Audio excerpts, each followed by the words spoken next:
Don Porter, welcome to An Actor Despairs. How are you doing? I'm, you know, So I wouldn't say despair. So, but I'm gonna take that as a W. I appreciate that. I should tell for the audience that we're recording this a little bit early in the aftermath of the George Floyd, lynching. There's nothing else to call it. And the pure absurdity of the madman in the White House and the systemic racism. And I think we're here to talk about your film, John Lewis, Good Trouble. And it's kind of serendipitous in a lot of ways that this is happening right as this is happening, because Good Trouble, that's, I love that name because it's so, it's oxymoronic, but I know exactly what it means. And I think now more than ever we need more Good Trouble. And Yeah. John was such a pioneer, but you're a pioneer. I mean, what you did with Trap, Gideon's Army, you're crushing the Sundance circuit. And wasn't your first film like financed by Ford at Georgetown? It was, yes. So I was. I'm a hope for all lawyers that you can leave your law career and there's life after the law that is actually fun and interesting and fulfilling. Well, Don Porter crushing the game. But before we dig into the work, let's start at the beginning. You grew up I'm in New York, so Yeah. you grew up here, right? I did. Born in Brooklyn, Where? raised in Kings County Hospital. Oh, I'm in Williamsburg, so that's Kings County. Yeah. Yeah. Yep. Born there. And then my parents, we lived in the Bronx. I went to Bronx Science high school. So I'm like really a New Yorker, Wow. through and through. I used to cut school and go down to the History Museum because it was free and air conditioned. Oh, wow. That's amazing. That's what nerds do when they cut school. I love that.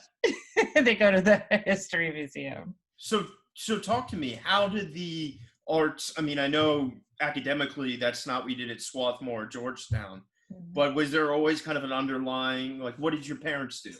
Yeah, my dad was a photographer, and he had a studio downtown. Well, it was downtown for us. It was like in the mid 50s. Okay.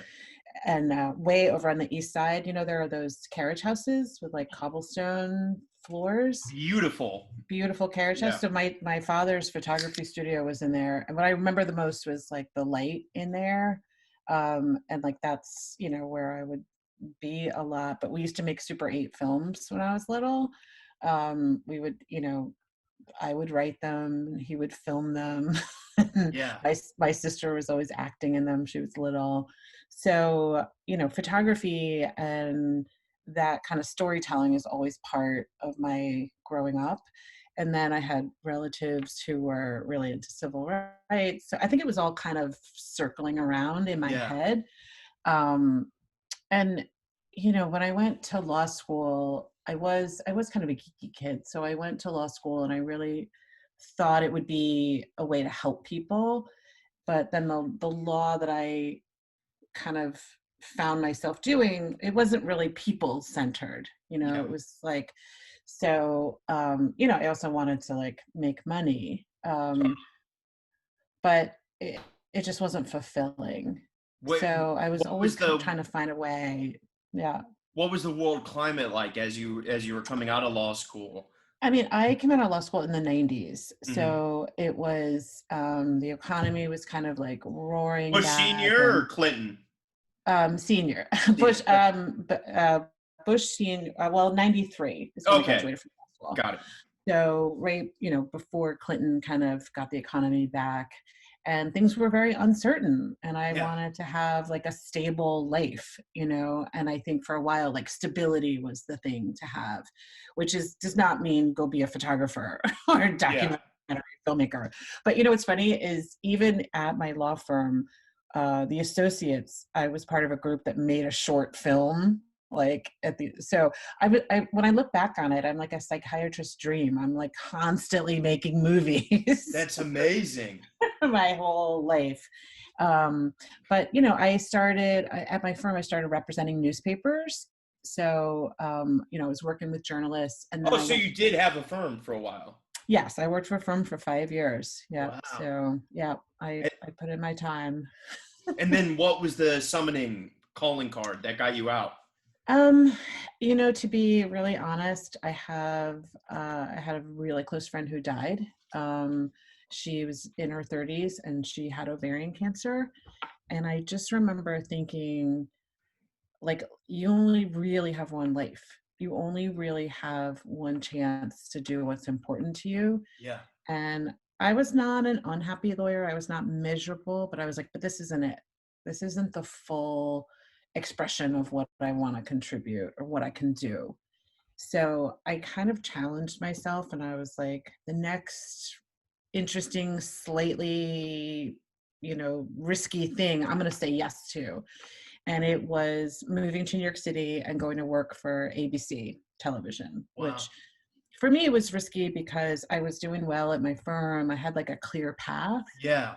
and this just like was the unknown. So I went to ABC, and it was closer to what I wanted to do. I watched like these journalists, some of whom were really, really, really spectacular. They could Yeah. take something really complicated and make Yeah. it easy to understand.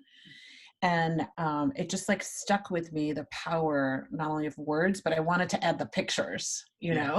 I wanted to add the pictures to it. Um, and so, I stayed in that. The other thing is I was doing ethics in that job. Oh, wow. And so thinking about journalistic ethics, like, what does this picture really say? Who are the people behind the pictures? Because Yeah. they can manipulate the pictures.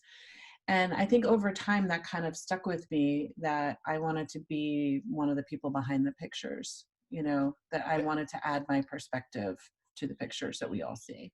That's beautiful. And you started the executive producer route, right? Yes. Yeah. So that was, people always say, like, how'd you go from a lawyer to a filmmaker? And the answer is slowly, Yeah. I kind of worked with other people who were already doing it. And that gave me a chance to see the business side of things, but to also kind of see and really decide, like, which piece of this do I want to be in? Do I want to be the behind the scenes person? And then finally I was like, I don't want to be behind the scenes anymore. Like, I've Yeah. done that already. I've been the good girl lawyer. I had like really nice suits. I spoke for other people. I want to Yeah. speak for myself, but I had to Totally. work that out for a while. It took a little while for me to work that out. To find your voice, or to be To impassioned to speak your voice? I think it took a while to say my voice was relevant, was worth getting out there. Yeah. That I think too many people talk and don't listen. And I didn't want to just jump out in the middle of really complicated questions without really, really having something to say that I had thought about, Totally. that I thought would be contributing. So, Fascinating. And then, were there journalists or friends that you kind of mentored under, or? oh yeah, Yeah. absolutely. I Yeah. mean, what is, and I say this a lot when I speak to like colleges or college kids, is every experience you have, you don't know, but there's something to take from that experience to whatever your next journey is. Totally. So from being a lawyer, like, I took a gazillion depositions. What you do when you take a deposition is you listen. You learn Yeah. to listen to people and to really listen to what they're saying. And that has served me so well in being an interviewer, Wow. because I'm like, actually, I don't just have a list of questions. I'm just like really curious about the subjects. Working in a law firm, you work really long hours, so I have a high threshold for work pain. Yeah. 12 hours on set's nothing for you. Whatevs, That's amazing. And at least I'm outside, for for the younger audience listening, could you give a little context about, the documentary placeholders in the 90s and early 2000s? Because now, long form documentaries are everywhere. Like Right. Go Exotic is like hit more numbers than Back to the Future. The Last Dance is smash hit.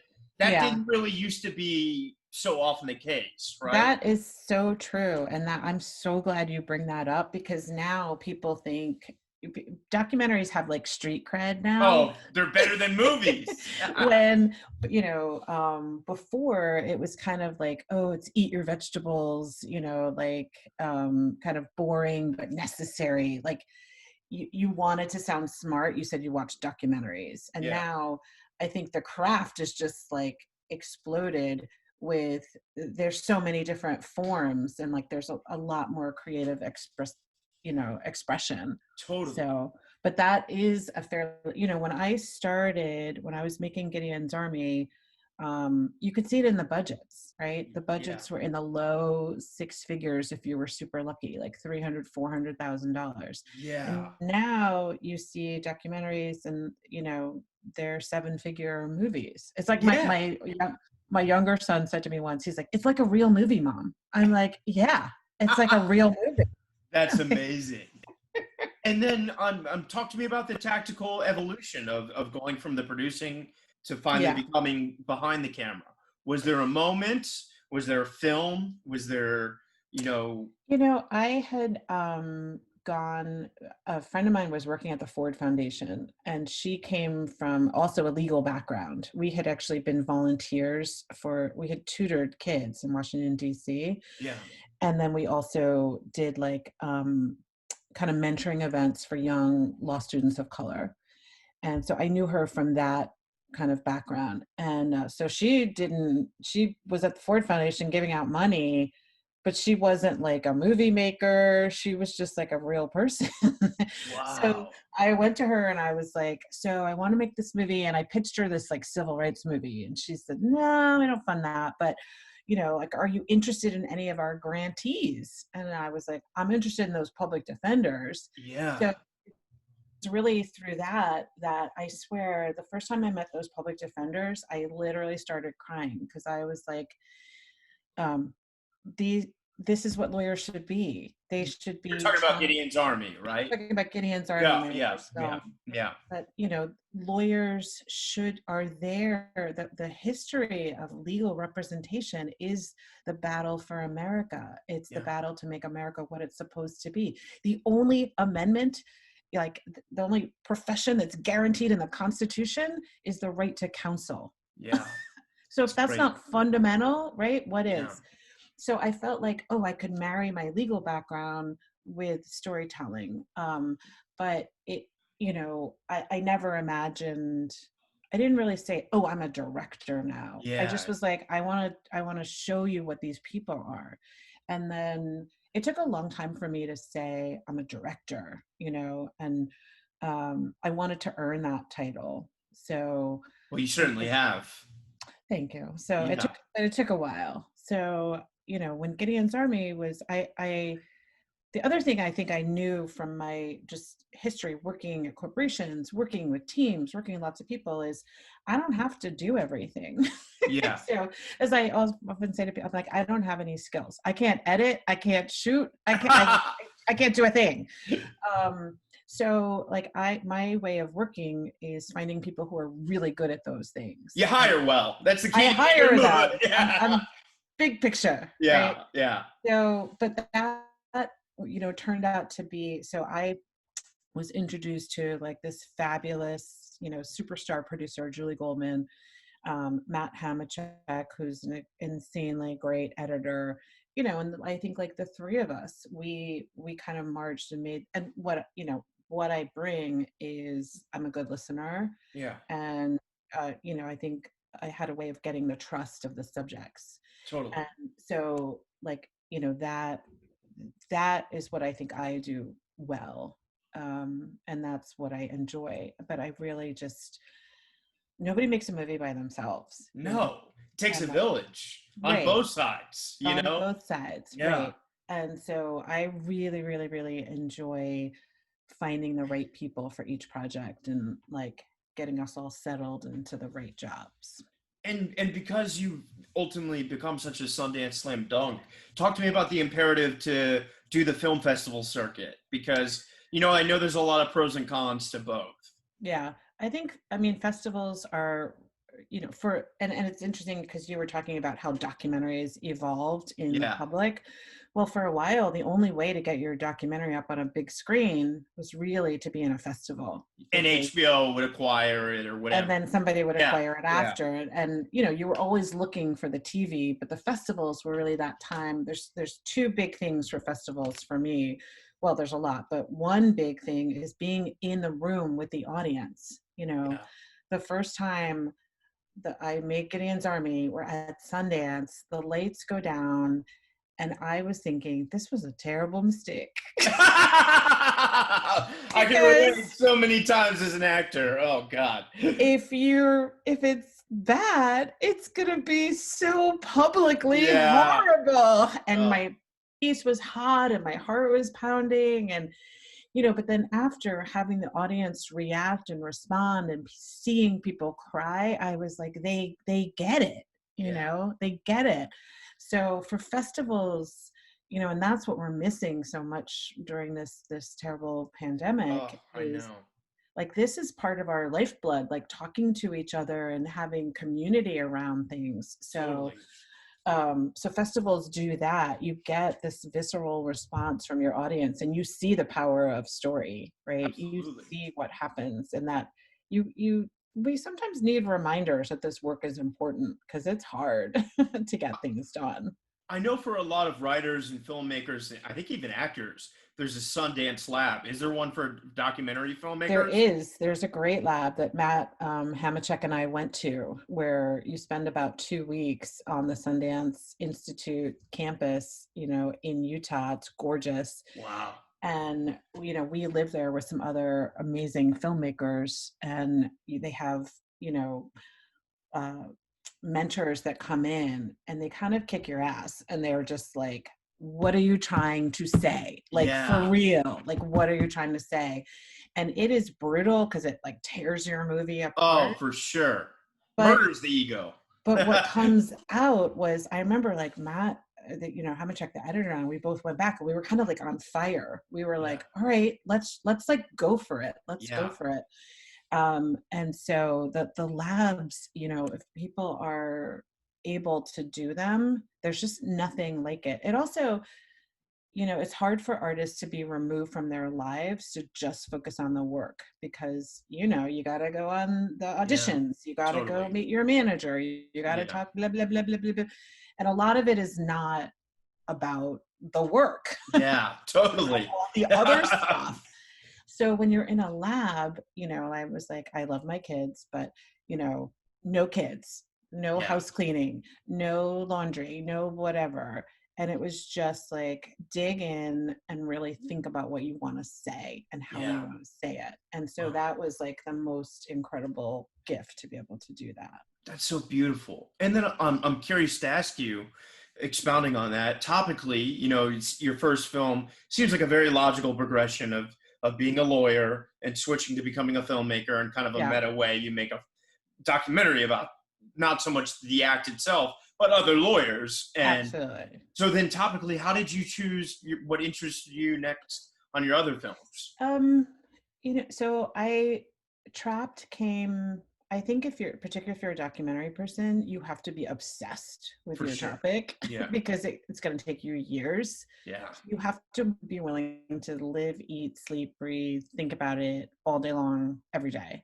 So Trapped was, being a lawyer, I started to understand what was happening across the country with reproductive rights laws, and that it was like happening in plain sight, and we weren't seeing it all be put together. So what I wanted to do was like show it's not just happening in Mississippi, Yeah. it's happening all over, but also like that's the blueprint for how all of our rights are taken away. I No. mean, Yeah. voting rights, like, it is not an accident that we are where we are. The same strategies used to take away Yeah. women's Suppression. reproductive rights Oh, are used for voter suppression. Same yeah. things. Yeah. So in some ways, I feel like the movies I'm making, in some ways, they're all about the same thing. I know exactly what you mean, you as an know, artist. they're just Totally. like, they're like how some people with power want to take it from The other people. oppression of humans. Right. Yeah. And Systemically, right. patriarchally, Set it 100. to a score. Yeah. And Make a So little bit of money and expose those motherfuckers. exactly. So So then obviously, you're very beautiful and you grew up in New York, and I imagine, being a person of color, you had an idea of who John Lewis was. I did, but really, the thing that had me thinking about John Lewis in a different way was I did this series, Bobby Kennedy for President, Yeah. and like all archive, mostly archive. And I wanted to do that because I didn't want to be like the filmmaker who always does the same thing. Yeah, totally. And also like, I want to have a career, and a Yeah. career means Versatility. Exactly. Yeah. So, but when we did the interview for John Lewis, he like I didn't realize that he set up the speech in Indianapolis the day that Martin Luther King was murdered. John Lewis was the person who organized Bobby Kennedy's speech. And Bobby Kennedy's white advisors were saying it's too dangerous. People will riot. You can't go. And John Lewis said, you absolutely must go. You must talk to people. And Indianapolis is one of the only cities that did not have rioting, that did not burn that night. And I thought, how much else has John Lewis done that we're not focusing on? So CNN came to me and said, would you want to, they had a lot of success with the RBG documentary. Yeah. And they said, I guess they were in the market for 80-year-olds, impactful 80-year-olds. So that's their new lane. So CNN is handling the distribution? Yeah, so the movie will be on CNN in September, right before the election. Got it. That's important. And then we'll be out July 3rd on streaming beforehand. So, and wasn't John Lewis, so sad to say, wasn't he at the assassination of Bobby Kennedy? He was upstairs in the hotel. This guy's he's part of the Big Six. He's with I know. He's like a living legend. Insane. Yeah. He really is. And he's seen so much. And, so this, I think also like the movies you're making reflect where you are in your life. Yeah. And like during Gideon's Army and Trapped, I was in like let's get out in the streets. Yeah. And I think like John Lewis movie, and also I'm making this movie right now about Pete Sousa, Obama's White House photographer. And so that's also like a nice little pivot. But I think that those movies are about how do we continue to speak? What ways do we continue to show up? Yeah. And there's lots of different ways to do that. So that's amazing. And then, John Lewis, like going back to what I just said, being such an icon, I think a documentary, it requires such immense trust, almost like, the trust you have with a family member. So I met, he seems like a very nice guy, but, he's a living legend. I'm sure there's 5 million people that have approached him. How did you sell the story and doing it together? I think he was just ready. He had written a couple books too, right? He had written a couple books, and his books are really, really good. And I think he knew what I wanted to do, which is I didn't want him to be a postage stamp. I didn't want him to be a character in history. I wanted to make the point that he is out there today voting on bills, talking to, mentoring freshman Congress, mentoring AOC, and sitting in on when the Republicans are trying to do insane holding a sit-in, and speaking up and speaking out. And I also wanted to show John Lewis is known for being brave, right? Like we see him on that bridge being hosed down, but what he also is strategic. And he's strategic as a legislator. He's co-sign, don't ask, don't tell, like he's just like talked about rights for all people, for women, for for gun control, for anti-LGBT discrimination, so I wanted to show how much thought went in to so like we have video in the film of a very young John Lewis going through training sessions to do protests. And so, I was like, it's really important to show that these didn't just spring out of the air. Yeah. These kids, and they were kids, they were like 18, 19 years old, a lot of them. They, week after week after week, people give teenagers a bad name. Yeah. Like, these kids showed up in a church basement on their own to figure out how they were going to insist on civil rights Yeah. reforms. Totally. So it's like, it's what President Obama said today. It's like, it's not either protest or politics, it's both. You Yeah. need both. You need people to be speaking and you need people to be legislating. And for John Lewis to have traveled so that he's doing both, I mean, like, that's a good life, right? Totally. And So going back to the living legend thing, like you said, there's no shortage of material, which is a yeah, blessing and a curse. So yeah. how did you find the edit? Um, we wanted to follow him we wanted to place him in the contemporary. So one of the things that was useful was placing him in the context of the 2018 midterm elections, Yeah. and then showing how what happens to a former civil rights leader. Where do they go? Yeah. What do they do? And Yeah. so I wanted to remind people of some things they knew about, but kind of like back it up, like explain how he got to the Pettus Bridge, Yeah. explain how he got to be a freedom rider. He was a freedom rider, I know. got on those buses knowing that he was going to get off into people who were going to beat him. I mean, can you imagine? I heard that one story where he just got beaten for 30 minutes. It was like, oh, Yes. yeah. But to knowingly do that, it's one thing to go out and say, I hope it's going to be okay. It's another to go out knowing it is not going to Yeah. be okay, and you're ready for that. Yeah. So the other thing we did is I have this great archivist, Rich Remsburg, and I was like, Rich, let's go find stuff people haven't seen before. Yeah. What tells you about this man? What Yeah. is going to tell you about him as a human? I kind of wanted to make him a person, Totally. not like a Wikipedia. Yeah, I know exactly what you mean by that. Yeah. So it was like, let's like fill him out, as a human. So Rich's archive really helped do that. And then, like, one of the most gratifying moments in my career was, he said there was footage he had never seen before of Wow. himself. And so that was really, really, I don't know, I felt like it was like a little gift for him too. Yeah.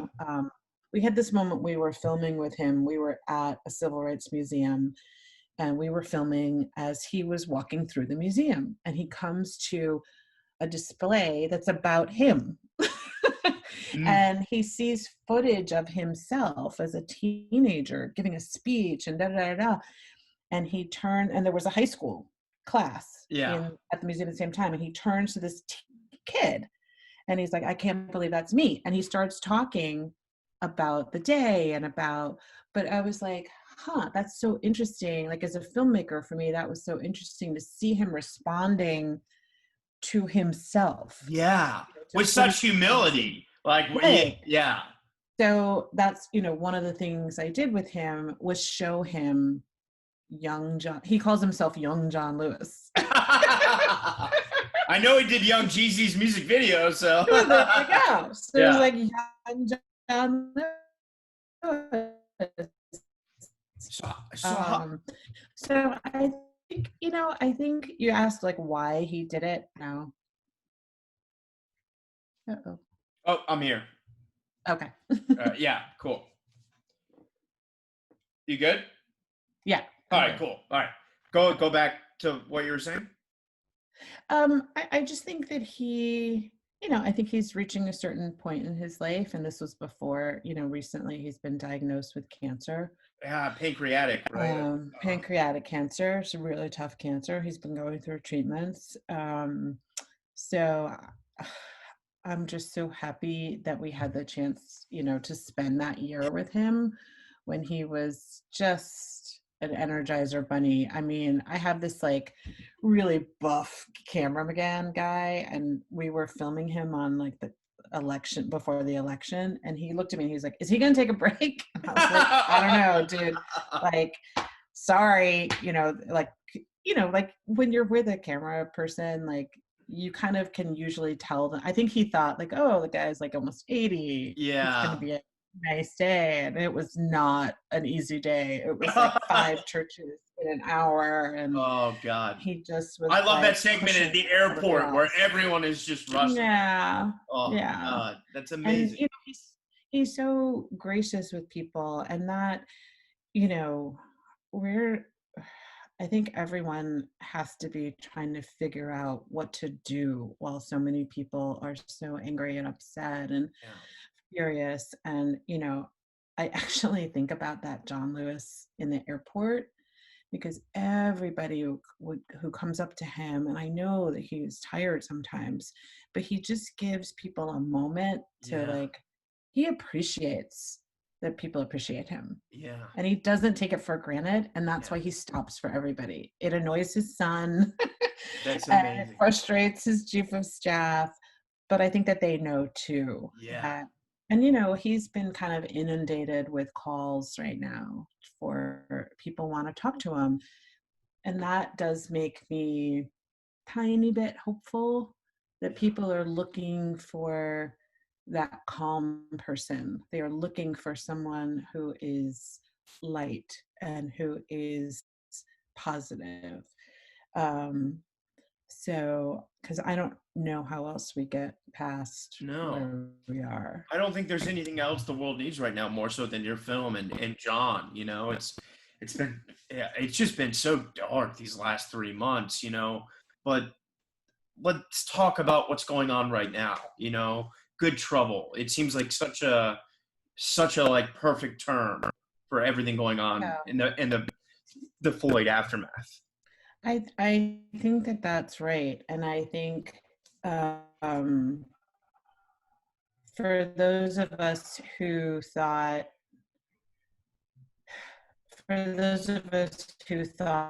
these were battles of the past, this Yeah. is a tragic, and I mean, I'm just trying to sort it out for myself too. Like, what am I supposed to be thinking? I have 2 teenage sons, like, um, and I do kind of listen to the congressman. Yeah. And there were times during filming, and I would just say to him, "What about this? What about this?" I would try to like bait him almost, like, is Yeah. John Lewis going to say, "Yes, that's a bridge too far"? Yeah. And he was always like, "John, you can never become," like, his big thing is don't become bitter, Don't and it's kind of despair. like, don't despair. It's Yeah. kind of like, don't allow people to take that from Yeah. you, to Yeah. take away your hopefulness, Yeah. because then you really do lose, Yeah. so So beautifully put. And I'm I think it's really important. um yeah. Oh, what no, go ahead. Oh yeah, oh yeah. What would you say to the young dons out there that are maybe an undergrad and going for the doctor of law, dentist, but have those artistic ambitions? What advice would you have for um I would say listen to your voice, and you don't need to go to law school to them? Don't encumber the debt. you don't need to have all that debt, because it just traps you. I think I would also say there's no one path Yeah, to doing this kind of work, but that doesn't mean you don't need some kind of skills, yeah, So, but for women in particular, I think too often people hesitate, and I hate to generalize, but a lot of the guys just jump in. yeah, They have like an iPhone. They're like, I'm a director. yeah, And the women are like, I need 19 degrees and I need to be prepared and blah, blah, blah, yeah, blah, blah. And I think I would just say, if this is something you really want to do, you can find your path. yeah, What are you good at? What do you contribute? yeah, Um, every filmmaker I know will take, an intern or some help. yeah. So Because we've talk to all people. been I there. used to talk to we've all been there, Yeah. and I do as much of it as I can. So do all my friends. But because there's not one path, like figure out what you can contribute as Yeah. well as what you need. Yeah. So, and then figure out what skills you need to have. And, don't assume that it's impossible for you to do, because it's 100% not. Beautiful. And final question here. What advice would you have, because I'm a white man and I don't think anyone should be interested in what I have to say. So this has been a real time for me to listen. Any, from all your experience with John and everything from your law degree, any just kind of general advice for the young people wanting to be a part and help, the Black community and communities of Yeah. color that are disenfranchised, disillusioned, despondent, lynched, Yeah. it is really sad. And I don't want to end on a bad note, but Yeah. I think it's important that, as I said, we need to listen. So, I think that that's exactly right. And I think a couple of things. One is you don't have to do everything all at once, yeah, like give yourself time to breathe. And being healthy and mentally healthy is a really, really important thing, yeah, because we don't, you don't have to know what you think right in this moment. I yeah, think listening is really, really important. And I think too that this is a really good time for self-reflection. yeah. If you've only got one Black friend, ask yourself why that is. Go get some more. Yeah. I got plenty. And Don't then worry. talk to them. Yeah. Oh man. That's so fun. I'm so glad you said that. Last question. Any chances of you moving over to narrative? I would love to do that. Yeah. Yeah. I mean, but I just You can love cast me. documentaries so much. I will. This is your reel. Yeah. Well, Yeah. can you give a little heads up to the audience of when your next film might be coming out? So after John Lewis movie, Pete Sousa movie is being distributed by Focus Features. So you can call Wow. them and say, give her a narrative Universal. movie. I'll call Ron Mayer right now. That's right. And that is September. So Oh, it's a if there are great year for theaters Don open, Porter. it's my year. Yeah. Don Porter, Yeah. thank you so much for being on the show. Oh, thanks for giving me this chance to just talk. I'm such a big fan. Also laugh. So. Yeah. Also, let's do it again in September when the other one comes out. Love to. Yeah, And I think you will enjoy it. if you ever need a narrator, this voice, I got so much love for you, Don. Thank you. All right. Thank you so much. All right. All right. Take care of yourself. Bye-bye.